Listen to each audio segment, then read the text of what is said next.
Les longs métrages, je trouve que ça évoque plutôt l'enfance, et les courts métrages, l'ambition, la créativité, la nouveauté aussi. C'est un univers particulier, c'est tout un autre aspect du cinéma en fait. C'est vraiment avec la technique de l'animation qu'on peut faire des univers encore plus particuliers qu'avec une caméra. Drôle, attachant ou étrange, réalisé à base de papier découpé, de marionnettes ou d'images de synthèse, les films d'animation séduisent un public de plus en plus large. Le Parfum de la carotte a par exemple atteint 170 000 entrées en salle.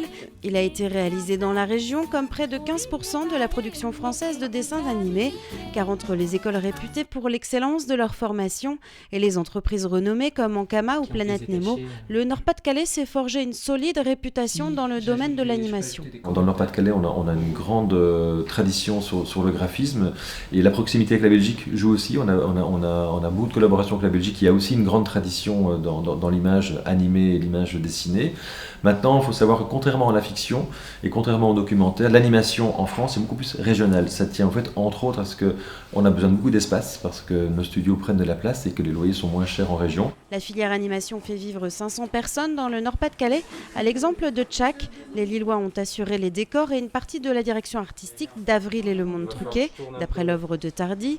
Ce film, présenté en avant-première à la Nuit de l'animation à Lille, a été primé au Festival d'Annecy. Alors ce qui est important en Nord-Pas-de-Calais, c'est qu'on a des très bonnes écoles. Donc on a vraiment un fonds d'étudiants qui viennent de partout en France, de partout en Europe, avec beaucoup de talents, qui sont un vivier d'auteurs possible pour créer des projets, et apporter des idées, raconter des histoires. Ça, c'est vraiment important.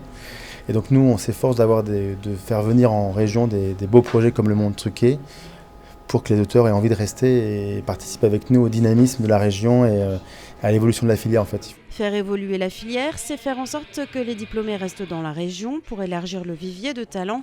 Le pari est lancé.